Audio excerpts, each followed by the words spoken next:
Hello everyone. Welcome. Hey Valder. Hey Robert, we're back. Hello Lynn from Australia. Valentine, Missy. Hello, Hoodspah is in the house. What's up, Hoodspah? Hi Amy. Hello. We are actually talking all about type today. They just released a new font today. It's gorgeous. I believe it's called Lone Pine. It is a reverse weight slab serif. We are going to be talking all about type, all about different kinds of type, and they would fall into the like Tuscan zone. So we'll talk about what that means. Stay tuned. We're going to be doing live printing today. We're going to be showing you typography, hands-on, going on Design Safari. I'm so excited. Today's going to be one of my favorite days. I love getting my hands dirty and getting out of the computer into something real to tell you the concept, and then moving into the computer to make it digital. So what we're going to do, I'm very, very excited. I'm having some technical difficulties, so we're going to work around them today. It's not a stream with Hawk if there's technical difficulties. And speaking of, hello, I'm Andrew Hochrattle. If this is your first time tuning in, you can just call me Hawk, H-O-C-H. It's German, but I'm not. So let's hop in. Hello, MNJ. Hi, Daniel. Hey, friends. Let's hop in and talk about, we've hopped like 3 or 4 times. Sorry, my brain's catching up from trying to figure out my difficulties like 2 minutes before I went on stream. So if you want to get connected and join our incredible community that we're building right here, I see you all in chat. Daniel, hello, Waverly.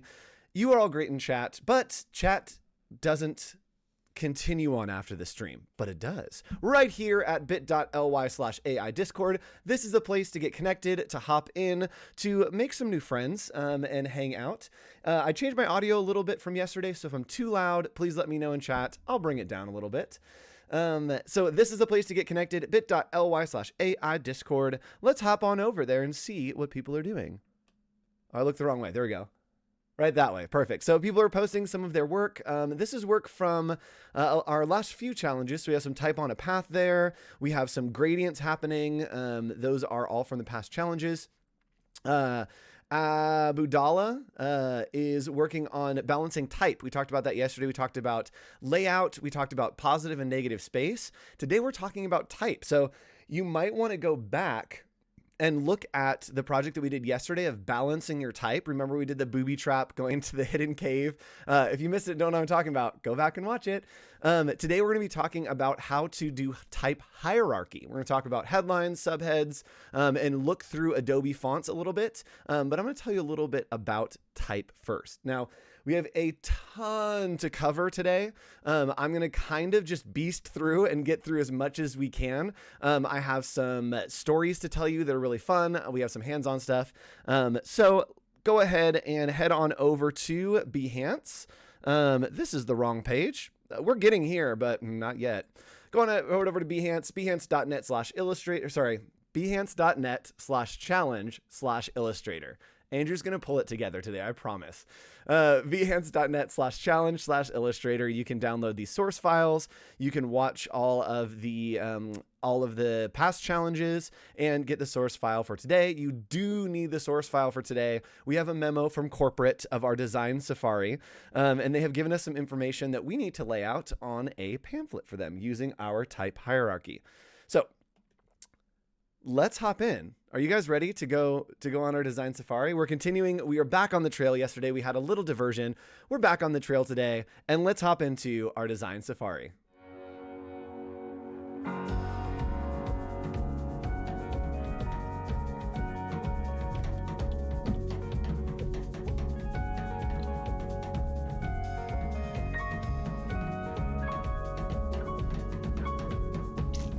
Oh, don't mind the noises that are happening, guys. I'm pouring some paint right now, and it was a very bad idea because it sounds terrible.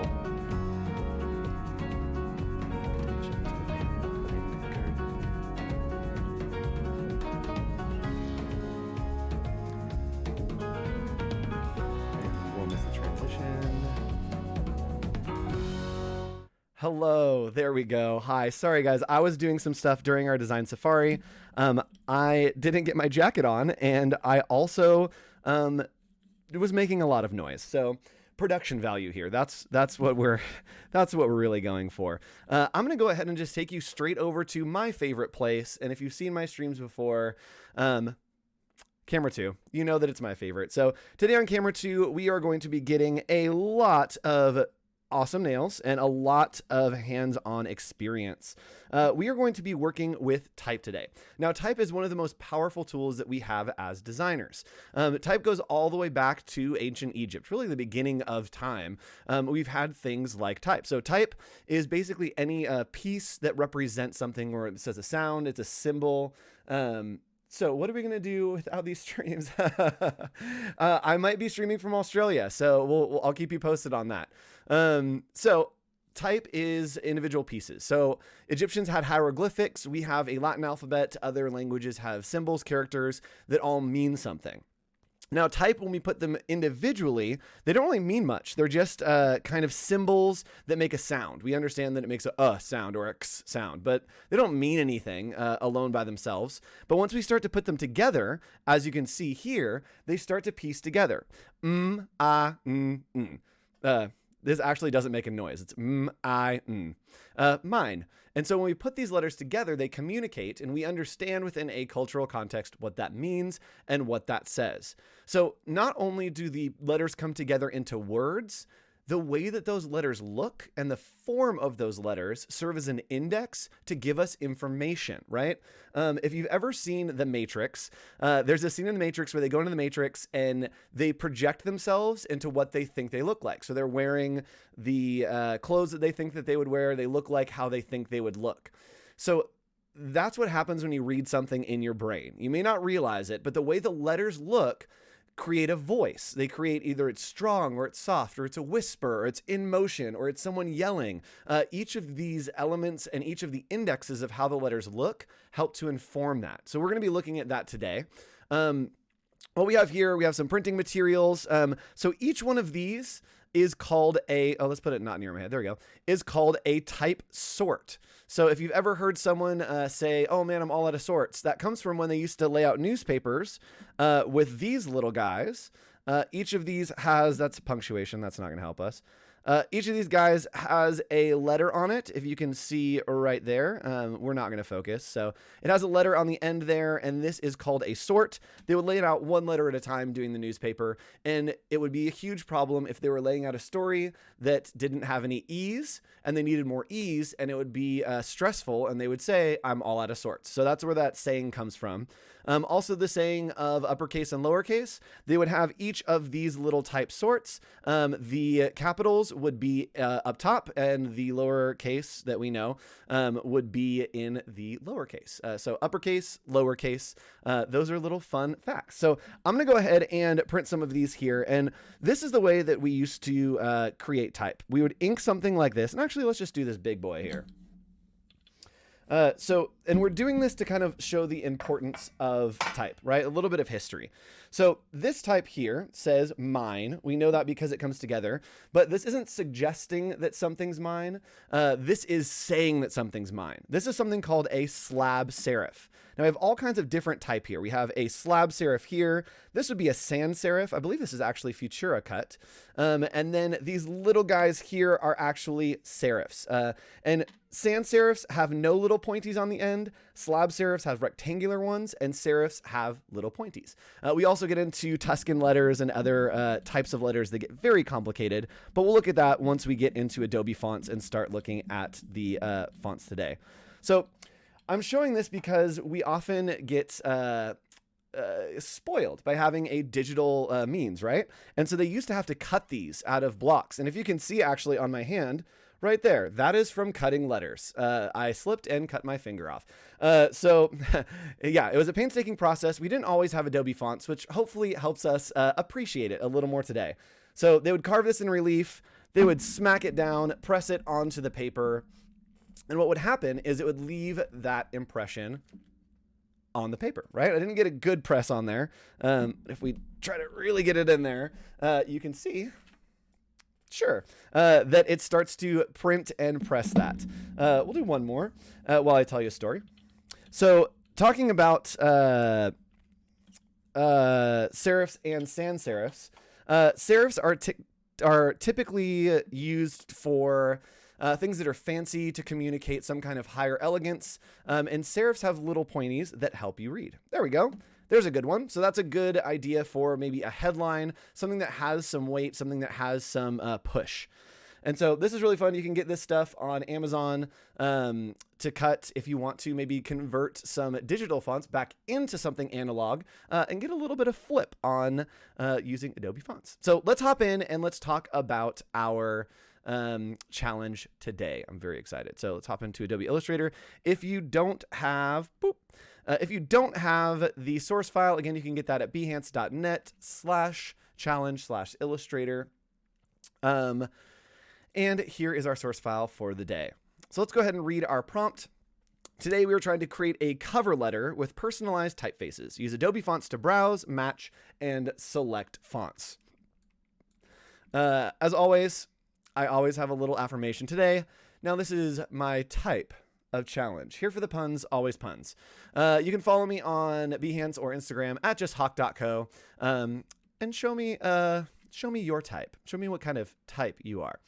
Over here, we have a memo from corporate. We love corporate. They give us all the information and make us do all the work that we don't necessarily want to do, but we get paid to. So this is the information that we want to lay out. And just like we talked about layout and balancing positive, negative space yesterday, we want to make sure that we're communicating clearly and describing and having a visual representation so that when people read these words, in their head, they read it in a certain way, right? We want them to think highly of our expedition. We want it to feel adventurous. We're trying to give them a direction and indexes to grab information. So what I like to do is just look at this content here and start to define what's the most important and what's less and less important. And we did this yesterday. I'm just going to come in here with the type tool by hitting T. I'm going to click once and I'm just going to scale this up, hitting S. We're going to click in here and just make an H1. And what this is going to do, this stands for headline 1. What I'm doing now is I'm starting to say, what is the type hierarchy? And hierarchy is just like a king and queen, right? Hierarchy is something that the most important thing is the highest of high, right? It's our king typeface. We want it to be the first thing people look at. Then under that, we have a subheading, which would be maybe like the queen, that she's equally as important, but not as big and bold. Maybe she is there when the king is giving an address or something, and she's standing in strength, but the king is yelling furiously, right? That's maybe the hierarchy. Next up, we have body copy, which is what we would say would be the commoners, right? Body copy is something that huge blocks of text, the information just goes in the body copy. And then sometimes we'll have something like a pull quote or something called a deck. And a deck is something that comes beneath a headline that's kind of a subhead too. So we're going to work today and start to define that. I think we want our H1 actually to be the company name. So we're just going to have the H1 just be Design Safari. We want that to be the thing that people see first. So again, this is really important. Working with our layout that we did yesterday. If you missed it or you're watching this after the fact, watch the video before this and work on your layout because you can very easily translate it over here to choosing your fonts. So then we move into our hierarchy of the content. Dear person is probably going to be something that we want to stand out a little bit. So what I'm going to do is I'm going to go ahead and change this to subhead. This is something that is not as important as the company name, but it is still important that we want people to pay attention to. So this will be subhead, and right underneath there's a chunk of text. This is just going to be our body copy. And again, we're just outlining this. It's just creating an outline for our reference.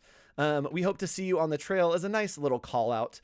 And so what we might do is put that in the head as well. Or I might want to do a call out, which is an extra kind of font. Now, when you're working with type hierarchy, you usually want to stay under 3 fonts. I don't like that rule. I say if you can balance it, put 11 fonts on a page. If you can make it look good, do whatever you want. There's no rules in design. Just make it look good. So we keep moving on, and here is where we start moving again into the subhead, right? We see this as in all caps, and that's a great way to distinguish your type hierarchy. That Sleep on Safari is important because it's the name of something, but it's not as important as the name of the company, right? Design Safari. So yes, or changing the font precisely. Photoshop and the instructor warning us not ideal to expand type. Yes, try not to expand type until you're all the way done with it in Illustrator. It's just easier to work with. So this is going to be subhead, body copy. And now that we've defined kind of what we're working with, this might be subhead callout. Now it's basically just going to repeat itself. So I'm just putting these next to it so that I have a basic outline. And this will probably be a callout or a small kind of aside. So now as we look, we have four levels of our hierarchy. We have the design safari, we have the body copy, we have the subhead or the callout. I'm actually just going to change this to callout so we know. And then we have heading, subhead, body copy, callout. That's all we need. We have all the things we need. Great. Let's hop on over to Adobe Fonts and look over here. So in Adobe Fonts, it's very, very great. We can go to Browse Fonts and you can choose a sans serif. And now sans serifs are typically more modern. They communicate more directly. They have a bit of poise to them. They feel kind of almost high end. A lot of times they can feel modern. They can feel like a human is speaking to you, and sometimes not have a ton of character. So as we start to look for these, I'm actually just going to pick ones that we've used. I love Franklin Gothic for pretty much everything. So we're going to be using that today. You can come over here and just click this little switch and it will actually sync to your Adobe Fonts. So Franklin Gothic is something that is, let's go ahead and actually just put our heading in here. So let's do Design Safari, and we are going to use Franklin Gothic. You can type it over here, and I'm just hitting Command T to open this type window. And we're going to use something big and bold, right? Design Safari. And doing this is because we're paying attention to the H1 or the heading 1, we want this to be the biggest and the boldest on the page, right? This is the king of our information. Next up, we're going to start laying out, and we should have done wireframes before this, but I just want to show you type. We're going to look for that subhead. And usually this subhead is something that you want to have the same vertical height as your heading or have a stark contrast in width. So it's either a close match in height or a stark contrast in width. That will help create a difference or create almost like it is standing in the background. So we're going to come over here and we're going to look through these. I actually like alternate Gothic. And the cool thing is you can click in here in Adobe Fonts, click on alternate Gothic, and it's going to bring up the whole family so we can kind of see. And if we want to, we can put in a heading. So we can say, dear person. Actually, let's put that in all caps. Dear person. You can preview the text size by pulling it up. And this feels like it's going to pair fairly nicely with this. It's a little more condensed, a little bit of a different weight, but it's not as important, but still stands tall to have a message. So let's come over here. What is this? Alternate Gothic. Got it. Let's come over here. Go ahead and put our dear person, comma, into alternate Gothic. We're going to do a thinner version. And here in the type window, there's all kinds of options. We can change the size of the type, which we're going to do. And if you come over here and click on this little drop down and hit show options, you can get this panel here. That will give you small capitals. You can do fractions. You can even do underlines, strike throughs, and my favorite, all caps. I love putting stuff in all caps. So now we have our subhead that is going on here. And now we're going to hop into the body copy. So body copy, the best thing to do is to work with serifs. Body copy serif. So we come over here and we just click on serif. It's going to filter it for us, which is the best part about Adobe Fonts, I think. And it's going to start to give us these fonts that have these little woobly-doos on the end, these little points. A lot of times they have a varying width. They have a very thin and then a very thick. And this Casimir, I kind of like this as a body copy. We probably want something in the middle. So we're going to do Casimir regular. And again, you can just select this little node and it will download that into your Adobe Fonts. Gotham's my favorite sans serif. Yes, Franklin Gothic used to be. Yes. Mine right now is Tightling. So Tightling is gorgeous. I'm going to show you. I'm talking way too much on this stream because I love type. Tightling's my favorite. It looks like this. It's gorgeous.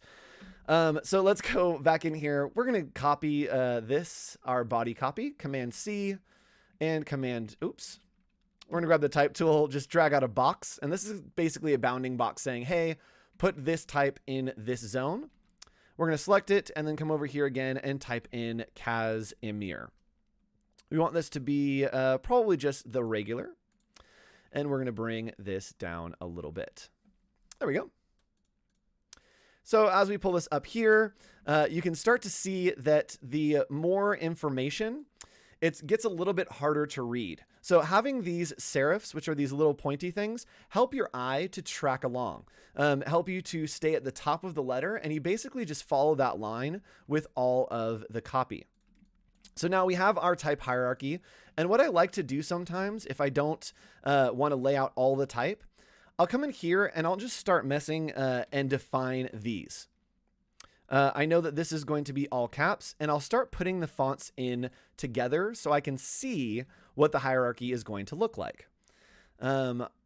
We did alternate Gothic for our subhead. Our body copy is this Casimir. And then what I like to do for a callout usually is to use another version of one of the fonts we've already used. So I'm actually going to grab our heading 1 so that it looks like it's important, but not as important. And I'm going to take this down, Franklin Gothic Heavy. I want to take this down to Franklin Gothic. Let's just do book. And then we're going to pull that size down a little bit so that it feels like an extra little call out that's important, but still not as important. So now you can see these all start to work together. I'm going to change the kerning just to 0. I'm going to change this to heading. Oops. There we go. And now you can see that they start to work together and we have a good hierarchy. It feels like it is bold and strong, but still approachable. It feels like it has some kind of strength because it's standing tall, but that it's refined because it has these serifs. So remember, if you're working with sans serifs, refined, easy to read. If you're working with sans serifs, modern, very business-like. They technically feel masculine at times. And putting all of these together and combining them can create very dynamic layouts and can change the meaning of what your content is. So for your challenge today, I want you to define a structure. So when you're posting on Behance or in our Discord, post your hierarchy like this of what's your heading, what's the subheading, what's your body copy, what could be a call out. And then I want you to lay out this content.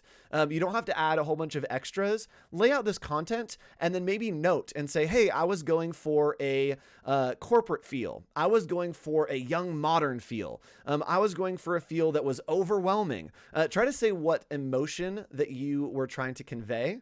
And as you look through these fonts on Adobe Fonts, you can start to browse and think through, what does this make me feel? How do I read this, right? This one here to me feels like it's on Downton Abbey, right? It's refined. It feels British. It feels like it has a cup of tea.